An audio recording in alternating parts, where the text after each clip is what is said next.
Em nome de Jesus, então, vamos continuar o nosso assunto escatológico, que é de grande importância para a Igreja de Jesus nestes últimos dias que estamos vivendo nesta terra. Nós realmente, irmãos, estamos em fim de peregrinação. Muito em breve vai haver a maior reunião de crentes, não de salvos, de crentes, nos templos evangélicos. Eles ficarão apinhados de gente, procurando ouvir uma mensagem da palavra de Deus, mas será tarde. Eles foram deixados para trás. Então hoje é um dia muito importante, porque hoje nós podemos buscar a face do Senhor.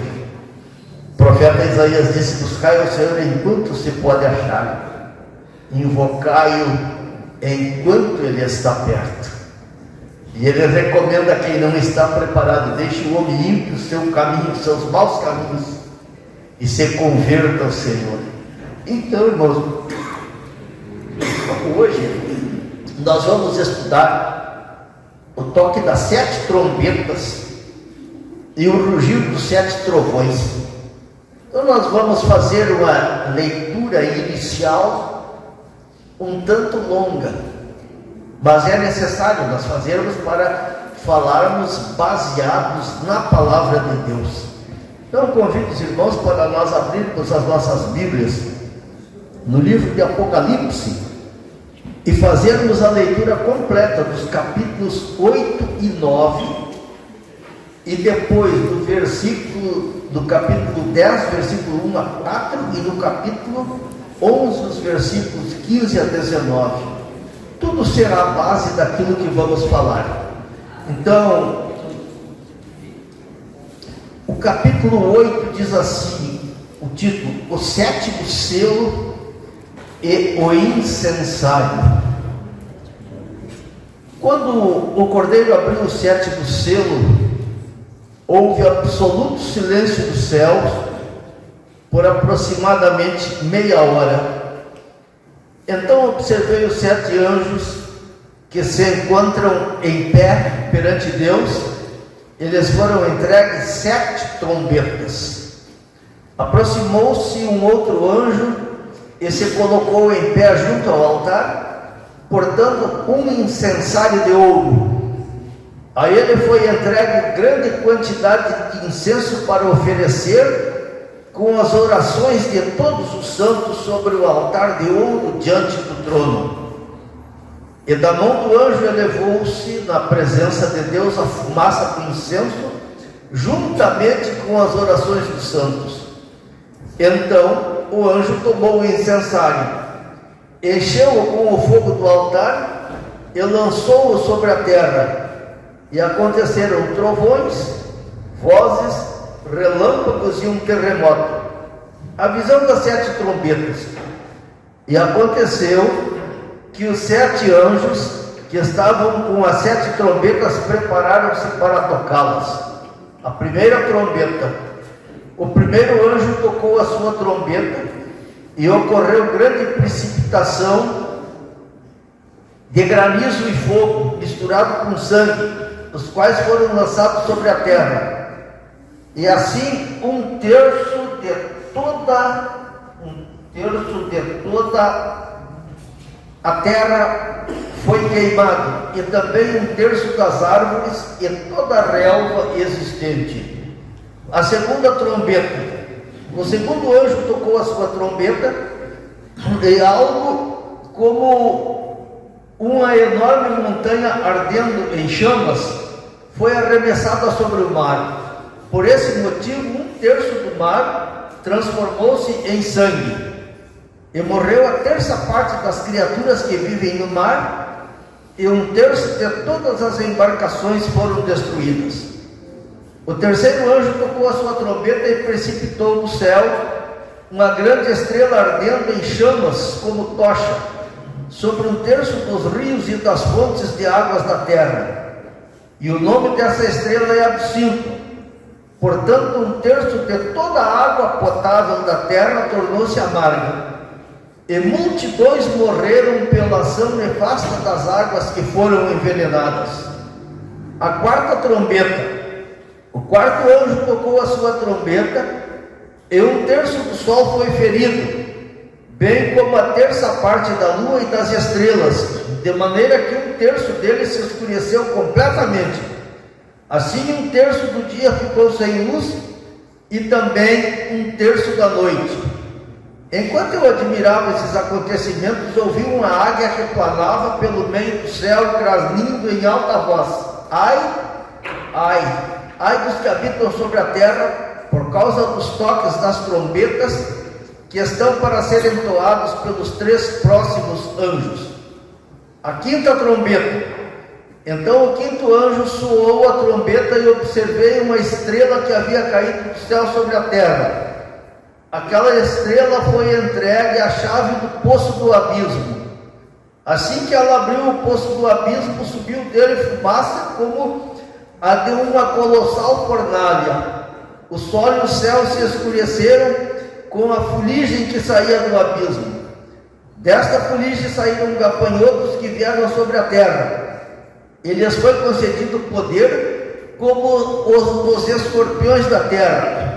Contudo, eles receberam ordens para não causar dano, nem à relva da terra, nem a qualquer planta ou árvore, mas tão somente aqueles que não haviam recebido o selo de Deus em suas frontes. Não lhes foi concedido poder para matá-los, mas para provocar-lhes tormento durante 5 meses. E a aflição que eles sofreram era como a causada pela picada do escorpião. Assim, naqueles dias as pessoas procurarão a morte, todavia não a encontrarão. Desejarão morrer, mas a morte fugirá deles. O aspecto dos gafanhotos fazia lembrar cavalos preparados para a batalha.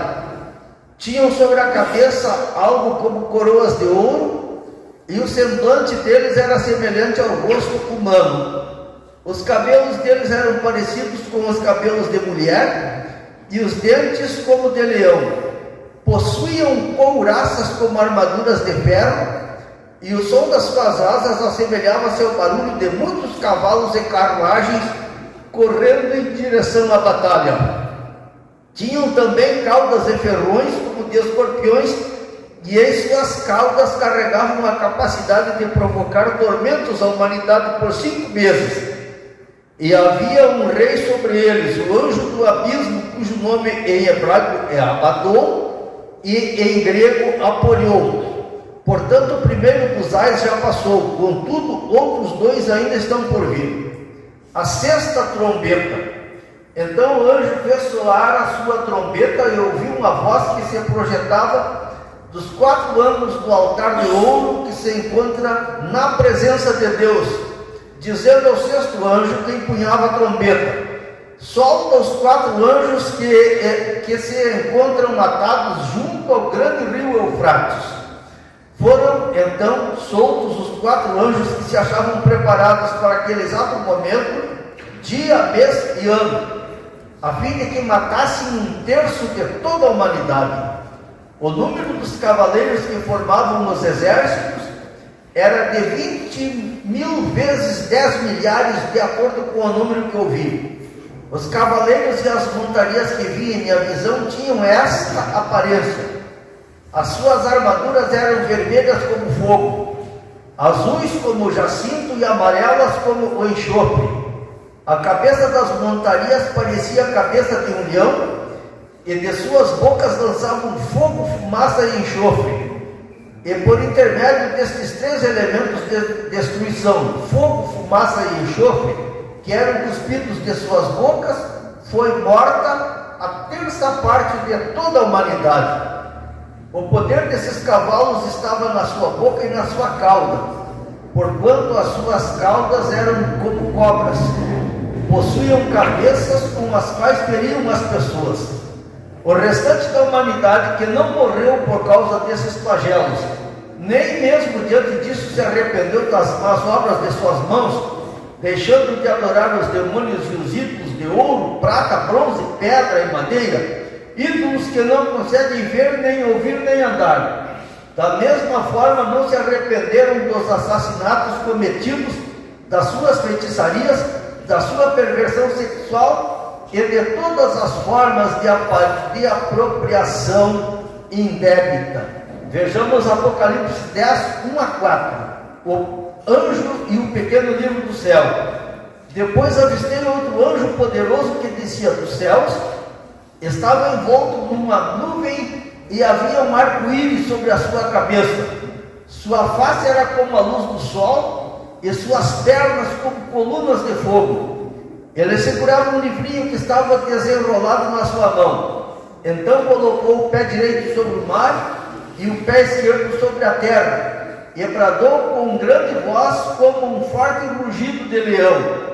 Assim que ele ergueu a cabeça, ergueu seu clamor, os 7 trovões soaram suas poderosas vozes.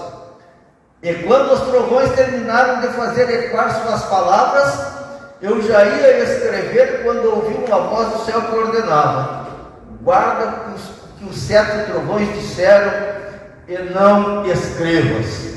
Apocalipse 11, 15 a 19. A 7ª trombeta. Então o anjo fez soar a sua trombeta, e aconteceram no céu fortes vozes que proclamavam: o reino do mundo se tornou de nosso Senhor e de seu Cristo, e ele reinará pelos séculos dos séculos. Os 24 anciãos que estavam assentados em seus tronos diante de Deus prostraram-se sobre os seus rostos e adoraram a Deus e declaravam: graças te damos, Senhor Deus Todo-Poderoso, que és e que eres, porquanto assumiste o teu grande poder e começaste a reinar. De fato, as nações se enfureceram, chegou todavia a tua ira. Eis que é chegado o tempo de julgares os mortos e de recompensares os teus servos, os profetas, os teus santos e os que temem o teu nome, tanto os pequenos como os grandes, e a hora de destruíres os que assolam a terra. Nesse momento se abriu o santuário de Deus dos céus, e ali foi observada a arca da aliança. Houve relâmpagos, vozes, trovões, e um grande terremoto e um forte temporal de granizo. Irmãos, nós estudamos no último culto a abertura dos 7 selos. Então, o 7º selo foi aberto. É o fim da primeira série de juízos que vai até a metade da grande tribulação. Nós vimos que o governo do anticristo, nessas alturas, já está implantado, o controle total está sendo exercido, e os crentes deixados para trás, que não querem ir para o inferno, estão sendo martirizados, mortos por amor à palavra de Deus. Eu lembro do meu pai, que era um homem muito usado por Deus e de grande sabedoria na Bíblia, e ele me dizia que o número de salvos da grande tribulação será muito maior que o de arrebatados, porque Deus encorajará essas pessoas a morrerem por amor à palavra. Mas isso aí é uma tragédia muito grande, que nós não devemos nem sequer pensar em sermos deixados para trás. Nós temos que hoje estar na presença de Deus, buscando a sua face e pedindo a sua misericórdia, porque não vai ser nada fácil. As mulheres também estão sofrendo, porque está se cumprindo na vida delas a predição de Jesus em Mateus capítulo 24, versículo 19, quando Jesus disse: ai das grávidas e das que amamentarem naqueles dias. O que existe de errado uma mãe alimentar seu filho, amamentar? Não existe nada de errado, é uma missão nobre que Deus deu para a mulher. Mas por que ai delas? Porque das criancinhas, irmãos, é o reino dos céus. Todas elas serão arrebatadas. Imagina uma mãe com um filho único, digamos que berço e o menino desapareceu. E não vai ser um caso aqui, outro lá, vai ser em todo mundo, em todo o globo terrestre. E das grávidas, por quê? Porque elas também, o reino do céu, Jesus não vai deixar que elas levem a marca da besta. Então, haverá uma mortandade infantil. Primeiro, um sumiço de crianças como nunca houve na terra. E depois, uma mortalidade infantil como também nunca houve. E o mundo está agora em agonia e desespero. E Israel embarcou na armadilha de João 5,43. E Jesus disse lá: eu vim em nome de meu Pai e não me aceitais. Se outro vier em seu próprio nome, a esse aceitareis. Mas como é que isso aconteceu? No início parece, irmãos, que tudo está dando certo para Israel. E os 3 anos e meio são relativamente maravilhosos. Porque Israel também vai enfrentar o sumiço das crianças. Israel também terá crentes arrebatados. Eu estive em Israel, irmãos, em 2019, e as autoridades religiosas estavam em efervescência, porque 4 anos antes, em 2015, existiam em todo Israel apenas 300 judeus crentes, que eles chamam de judeus messiânicos. Aí o rabino mor de Israel, um senhor com 104 anos, ele era o rabino de toda a nação. Antes de morrer, ele escreveu uma carta aberta para a nação. E nessa carta, ele pediu a Israel, a toda a nação de Israel, com base em Isaías 53, que Israel se reunisse a nível nacional e pedisse perdão a Deus por terem rejeitado Jesus, porque Jesus era o Messias que ele estava esperando. Jesus já veio. Nós perdemos o Messias, nós temos que nos reconciliar com Deus e reconhecer Jesus como Messias. Está provado em Isaías 53 que aquele que foi morto há 2000 anos atrás no Calvário era o Messias. E isso causou um grande rebuliço dentro de Israel. E em 4 anos o número de judeus convertidos passou de 3.000 para 25.000. E junto mais 50.000 palestinos aceitaram Jesus.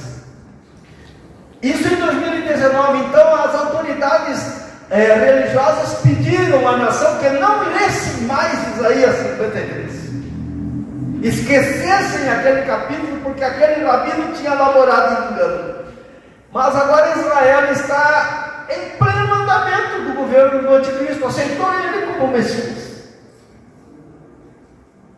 Está havendo investimentos em Israel, desenvolvimento econômico, tecnológico, nem se fala. Israel vai de vento em popa. O problema da economia esse super-homem resolveu. Agora existe a moeda virtual, que eu não sei como vai se chamar, mas é equivalente ao que chamam hoje de Bitcoin.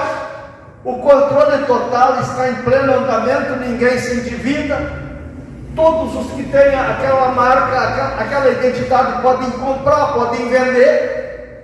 Os que não têm são considerados subversivos, estão sendo presos, estão sendo mortos, e parece que tudo vai bem. Então, irmãos, Israel se entregou ao homem do pecado, e a paz foi implantada, uma paz falsa, mediante aquele acordo de Daniel, capítulo 9, versículo 27 em diante. Todos nós conhecemos o desenrolar das 70 semanas de Daniel, né? Israel estava lá no cativeiro babilônico, no fim dos 70 anos. Daniel orava 3 vezes ao dia, estudava a palavra de Deus, e ele chegou à conclusão: não, mas pelas profecias do profeta Jeremias, nós estamos no fim do cativeiro, seremos restaurados. E ele foi orar, pedir para Deus mostrar para ele qual seria o futuro de Israel. E Deus mostrou para ele, numa visão de 70 semanas de ano, que Israel seria completamente restaurado. Então Deus mostrou para ele: as primeiras 7 semanas de ano, 49 anos, vocês vão reconstruir reconstruir Jerusalém em tempos angustiosos.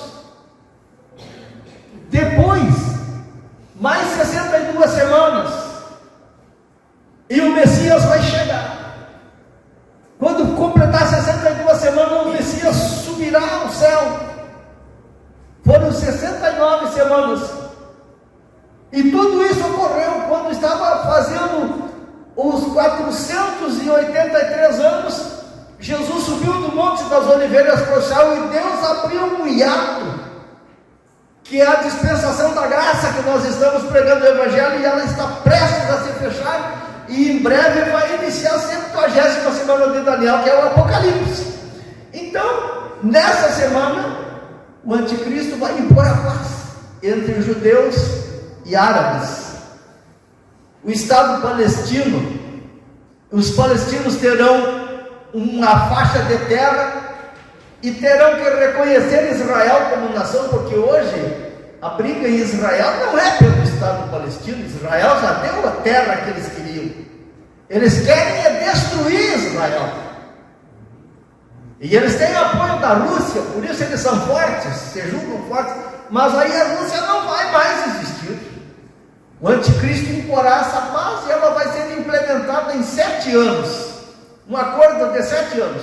Israel vai reconstruir o seu templo, será reconhecido pelos árabes, principalmente pelos palestinos, e vai haver, ali dentro de Israel, do Oriente Médio, como em todo o mundo, uma regulamentação do uso da água. A água é um bem muito precioso no Oriente Médio. Israel não tem nenhum córrego d'água poluído. Cada gotinha é aproveitada. E os árabes dizem que Israel está roubando água deles. Na realidade, os árabes não sabem aproveitar a água que tem e querem pegar o que Israel faz. Então vai haver uma regulamentação do uso da água, uma regulamentação do uso do petróleo. Então,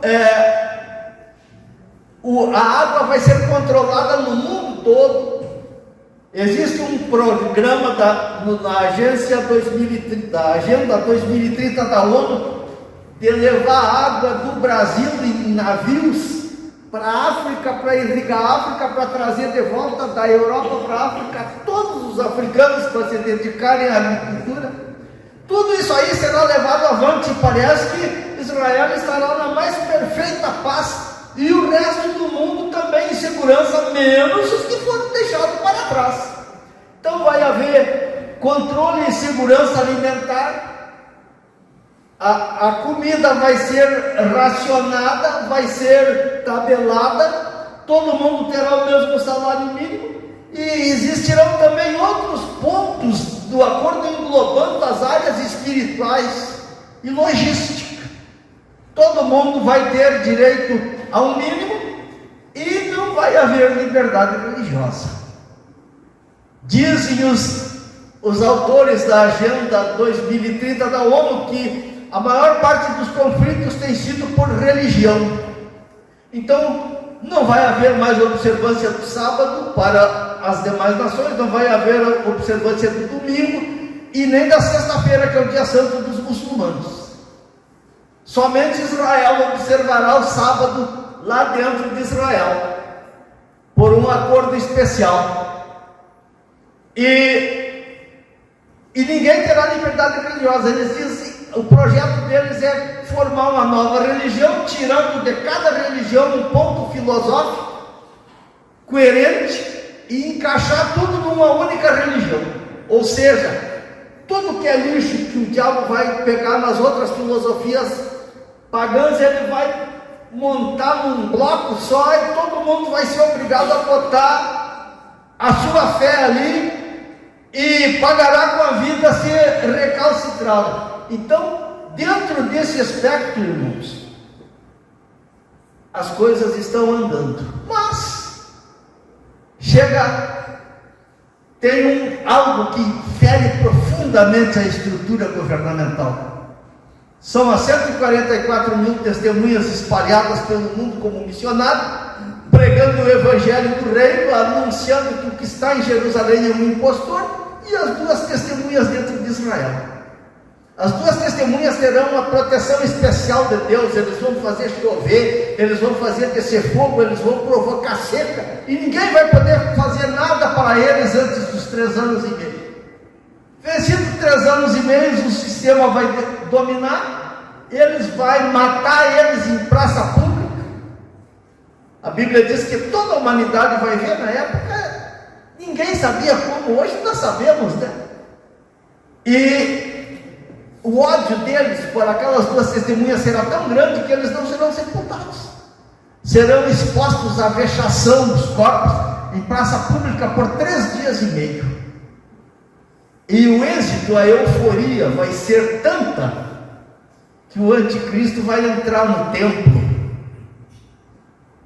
e vai profanar o templo e exigir adoração. Nesse momento, as duas testemunhas ressuscitam em praça pública, são assunto ao céu, e Israel rompe com o anticristo, vê que tinha entrado numa fria, e aí o anticristo começa a mobilizar suas forças contra Israel, e começa o toque das trombetas.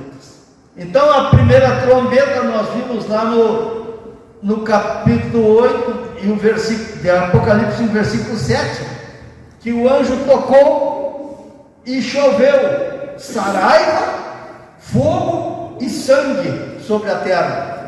Os irmãos, muitas vezes, irmãos, nós pronunciamos as palavras sem saber o que estamos dizendo. Saraiva, o que é a saraiva?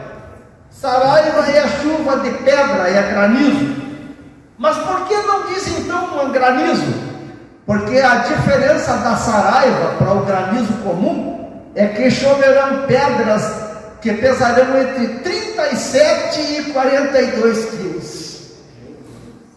Imagina, irmãos, uma pedra de gelo de 42 quilos caindo numa estrutura dessas. Passa, vem até o solo e esmaga até o solo. Eu lembro do dia 7 de setembro de 2009, quando veio aqui, lá no Itaara, uma chuva de granizo, e a minha esposa estava lá com um alto que nós tínhamos, e o alto estava no pátio, todos os vidros dele viraram farinha, esmagou, e as pedras mais pesadas eram 350 gramas. Agora os irmãos imaginem, pedras de 42 quilos caindo nas pessoas. Então haverá também fogo e sangue, e a terça parte da terra vai ser queimada. Hoje se fala muito em efeito estufa. Vai queimar a terça parte das florestas, a terça parte dos campos. E imagine, irmãos, a floresta amazônica, toda ela tem 7 milhões de quilômetros quadrados. Imagina 1/3 daquilo em chamas. Afeta todo o planeta. Então, vai também toda a erva verde. Agora, os irmãos, imaginem uma nação como o Brasil, que tem no agronegócio a principal fonte de sua economia. O Brasil é hoje o maior exportador mundial de carne de gado. Tem o segundo maior rebanho bovino do mundo. Pastagem para onde? Da onde tirar pastagem para esses animais? O que vai acontecer com eles? Vão morrer de fome, vão morrer de sede. E imaginem a decomposição cadavérica de todos esses animais dentro de um continente inteiro, e os seres humanos respirando aquilo. É um inferno, vai virar terra, vai virar um inferno. Aí a segunda trombeta toca, Apocalipse 8, versículos 8 e 9, e morre 1/3 da fauna marítima, e é destruído 1/3 dos navios. Vejam que é um ataque, parece que até de uma bomba de hidrogênio, porque veja só o que diz o nosso texto. O segundo anjo tocou a trombeta e caiu algo como uma montanha ardendo em chamas, foi arremessado sobre o mar. e um terço do mar se transformou em sangue, as águas, e morreu a terça parte das criaturas que vivem no mar. Isso aí, irmãos, tem toda a semelhança da explosão de uma bomba de hidrogênio no mar. Quando nós estudávamos na geografia, nós estudamos um problema chamado efeito de turgência. O que é o efeito de turgência? Ocorre no fundo dos oceanos abalos microsísmicos que liberam um componente do mineral ferroso chamado hematita. Essa hematita, que também nós encontramos nas células sanguíneas, que são chamadas hemácias, elas colorem a água dos mares e dos rios como se tivesse virado em sangue. A primeira vez que ocorreu aqui no Brasil foi na costa do Albardão, no Rio Grande do Sul, em 1970, e transformou aquilo ali, parecia que o mar o sul do Oceano Atlântico estava transformado em sangue, e os animais morreram, e era grande o mau cheiro, e as pessoas não sabiam a origem daquilo, e publicaram na imprensa como o efeito das marés vermelhas. Hoje nós sabemos que é o efeito de turgência. Isso aí, com essa explosão de uma bomba de hidrogênio, vai acontecer a nível continental, a nível global. Um terço das águas vão se transformar em sangue. Então, isso aí após o toque da segunda trombeta, e logo após então vem a terceira trombeta. Está lá em Apocalipse 10 e 11, que nós já vimos. Uma estrela ou um meteoro gigante, tem a aparência de uma estrela ou de um meteoro gigante, e polui e envenena um terço das águas com absinto. O absinto é um veneno muito amargoso, e ele é o efeito colateral de uma explosão de bomba de cobalto. A bomba de cobalto, ela está banida pela ONU, mas os Estados Unidos, a Rússia, a China, a França e a Inglaterra possuem ela em seus arsenais. Ela envenena as águas, é o maior inimigo das águas. Isso aí, irmãos, vai terminar com um terço da água do planeta. Irmãos, um copo d'água vai ter um valor incalculável durante a grande tribulação. É por isso que os crentes, os deixados para trás, nas prisões, eles vão ser torturados com a fome e com a sede, porque vai ser uma maneira, inclusive, de economizar a água, porque vai ser caríssimo um copo d'água. E aí vem a quarta trombeta, irmãos. A quarta trombeta é em consequência de explosão de armas nucleares, está lá em Apocalipse 8, versículo 12. Um terço dos astros luminosos vão ficar escurecidos. É um inverno nuclear. A fumaça, as nuvens radioativas, elas vão provocar uma hecatombe tão grande. Os ventos vão ser modificados, os ventos alísios e contralísios vão ser completamente anulados, e vai haver acúmulo de nuvens, de gases tóxicos, e vão escurecer o horizonte. Um terço da lua, um terço do sol, um terço das estrelas vai ficar obscurecido, e será então uma noite nuclear, e que também provocará um inverno nuclear. Quando os Estados Unidos lançaram aquelas duas bombas atômicas em Hiroshima e Nagasaki, que aquelas duas bombas hoje seriam as espoletas de uma bomba de hidrogênio, ocorreu tudo isso num dia só, e sem contar as tempestades de pedra. Elas arrebentavam com as rochas e provocavam vendavais, e jogavam pedaços de pedra, que a geografia chama de lapili, a 150 km por hora em linha reta. Pegava as pessoas, desmanchava.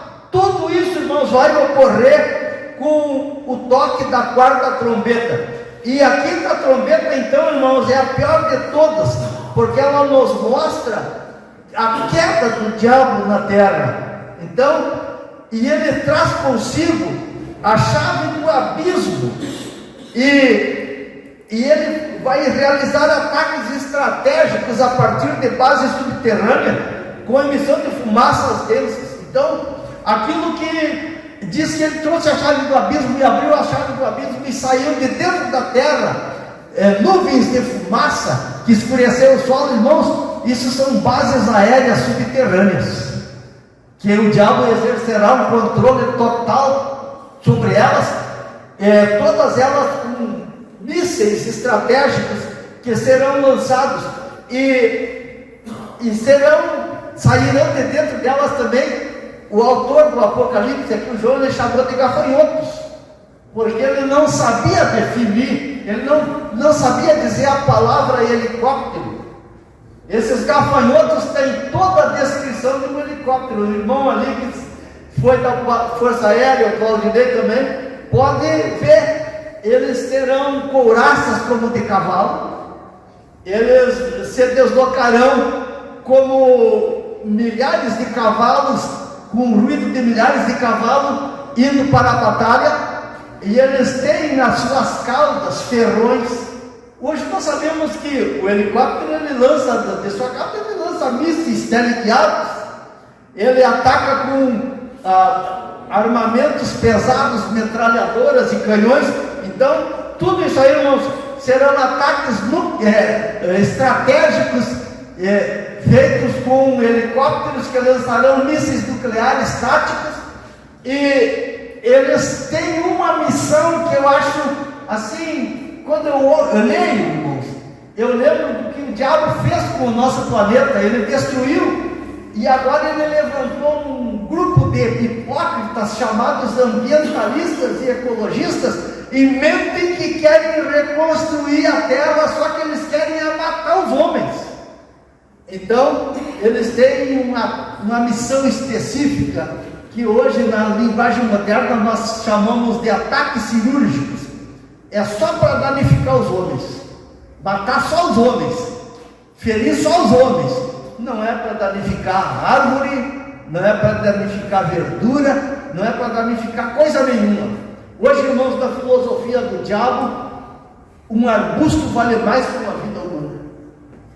Eu vi no noticiário em Brasília um senhor que morava numa vila, numa cidade satélite daquelas. A esposa dele estava doente, ele não tinha dinheiro para ir na farmácia. Ele foi numa praça e raspou a casca de uma árvore com um canivete e fez um chá para ela. Ele foi preso pela polícia ambiental por crime inafiançável, crime contra a ecologia. A casca de uma árvore valia mais que a vida de um ser humano. E essa, irmãos, é a filosofia do diabo. Então, a sexta trombeta, irmãos, é aquilo que quem conhece a linguagem militar nós podemos chamar de trombeta da seção mobilizadora.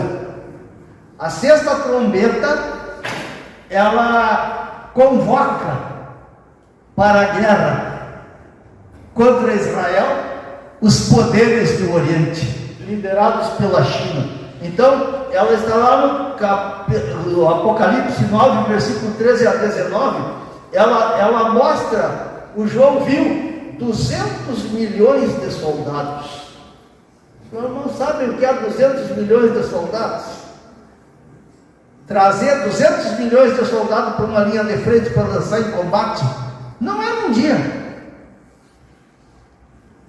Essa trombeta convoca as nações do leste, os reis do leste.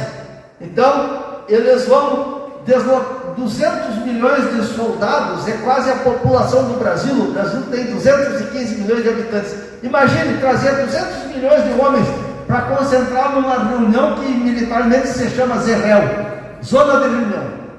Dá para eles ali 3 refeições por dia no mínimo: água, fardamento, calçado, assistência médica odontológica, combustíveis, transportes, munições, instrução, manter a disciplina. Isso aí vai levar até o toque, até o derramar da 7ª taça da ira de Deus. Durante todos esses eventos aí, eles vão estar se preparando. Isso é para a batalha do Armagedon. Então João, mais uma vez, ele não conhecia o que estava vendo, que Deus estava mostrando para ele. Então ele fala de cavalos que tem cabeça de leão, que gospem, expelem fogo, enxofre, já sim, pela sua boca. Isso aí é uma referência ao carro de combate.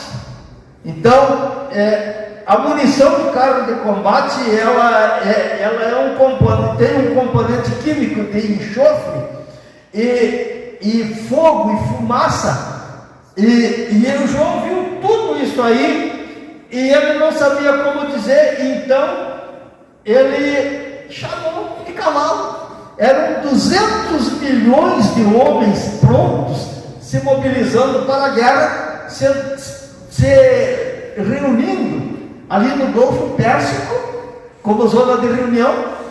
E veja só, irmãos, eles vão ir para Israel por dentro do Eufrates, que quando tocar a 7ª, quando for derramada a 6ª taça, serão soltos 4 demônios que têm dia, mês e hora para agir, e eles vão secar o Eufrates. E Israel vai ir por dentro os inimigos de Israel sairão por dentro do Eufrates e saíram lá nas planícies de Egito, onde ocorrerá o Armagedon. Então o Eufrates já está secando. Tem regiões do Eufrates que já está atorada, e esses demônios ainda não foram soltos. Quando eles forem soltos, ele vai secar totalmente. Então a 6ª trombeta está relacionada com a 6ª taça. E na 7ª trombeta, então, irmãos, no meio de tudo isso aí, parece que o inimigo não tem nada que detenha ele no meio de tudo isso. É tocada a 7ª trombeta e Jesus anuncia vitoriosamente. Os servos do Senhor lá no céu, os anjos anunciam: os reinos vieram a ser do Senhor, do seu Cristo, e ele reinará para todo sempre. É o cumprimento cabal de Mateus capítulo 5, versículo 6, quando Jesus disse: bem-aventurado aquele que tem fome e sede de justiça, porque eles serão consolados. É o cumprimento cabal de Daniel 2, 34 e 44, na estátua do Nabucodonosor, quando ele viu uma pedra que foi cortada sem mãos humanas e rolou sobre todos os impérios do mundo, esfacelou eles e se tornou o reino inabalável de nosso Senhor Jesus Cristo. Então, irmãos, tudo isso vai ocorrer durante o toque das 7 trombetas. E então as coisas, irmãos, pareciam que estavam indo muito bem para Israel e seu suposto Messias. Então, no Oriente Médio reinava uma falsa paz.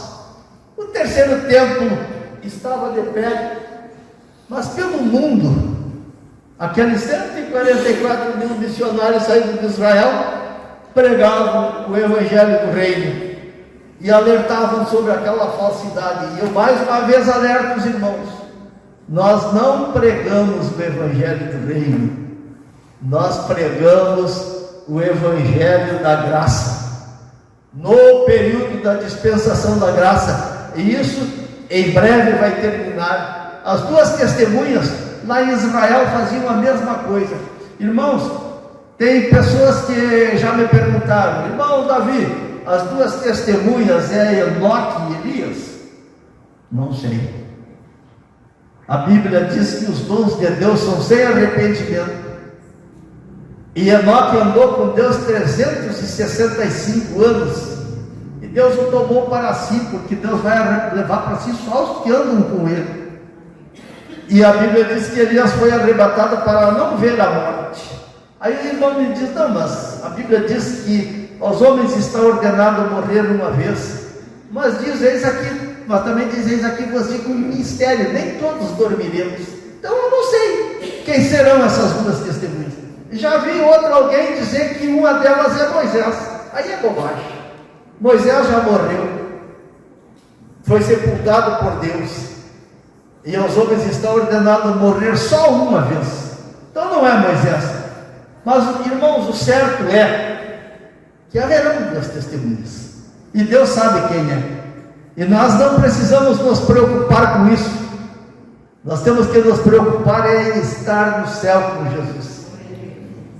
Uma vez, há tempos atrás, eu tinha uma grande curiosidade em saber quem era o anticristo. Quem será ele? Ele já existe, ele já está no nosso meio. E um dia, prestando atenção, Macron foi eleito com 66,06% dos votos na França. Será que não é esse cara? Aí fui analisar ele. Ele é um tipo do anticristo e eu estava bem impressionado. Será que não é ele? Aí Jesus falou comigo: tu quer conhecer ele por quê? Tu já me conhece. Nós não precisamos saber quem é o anticristo, nós sabemos quem é o Cristo. Nós vivemos com ele. Ele está dentro de nós, e se ele não está, está na hora de nós abrir nosso coração para ele. É ele que vai nos levar para o reino da glória, é ele que vai nos livrar do maligno. Então, irmãos, vamos nos preocupar em conhecer o Cristo e deixe o resto por conta daquele que é responsável pela palavra de Deus. Já vimos que a morte das duas testemunhas e a profanação de suas memórias abrirão os olhos de Israel. Então, esse ato, irmãos, ele vai desencadear Apocalipse 12, quando Israel romper com o anticristo. A perseguição da mulher que deu à luz ao varão, que vai reger as nações com vara de ferro. Mas Deus estará com o seu povo. E esse inimigo também vai fazer continuar a guerra aos santos do Senhor que foram deixados para trás. Mas depois de tudo isso aí, os juízos de Deus continuarão e se consumarão com as 7 taças da ira de Deus que serão derramadas sobre a terra. E vocês sabem o que é que tem nas 7 taças da ira de Deus? Tem incenso. E sabem que incenso é esse? São as orações dos santos do Senhor. Então, irmão, eu quero te dizer o seguinte: ora, te dedica a uma vida de oração, porque nunca a tua oração será em vão. Quando eu era jovem, bem mais jovem que hoje, o irmão Paulo de Leia recém tinha aparecido em Santa Maria. Meu sogro adoeceu. Eu era muito afeiçoado a ele. Ele foi um segundo pai que eu encontrei na vida. E eu orei muito e jejuei, pedi para Jesus curar ele, e Jesus levou ele. Aí um dia eu estava triste, pensando: Senhor, minhas orações foram em vão. E Deus disse para mim, Jesus falou comigo: não foi em vão, não. Elas serão respondidas cabalmente quando as 7 taças da ira de Deus derramarem sobre a humanidade iníqua os juízos de Deus para todos aqueles que prejudicaram os santos do Senhor. Então, irmão, Deus tem a hora certa de responder tua oração. Leve uma vida de oração e te prepara para a vida de Jesus, que está bem pertinho. E o nosso próximo assunto, depois do intervalo, serão o derramar das 7 taças da ira de Deus. Que Deus te abençoe com essa rápida explanação.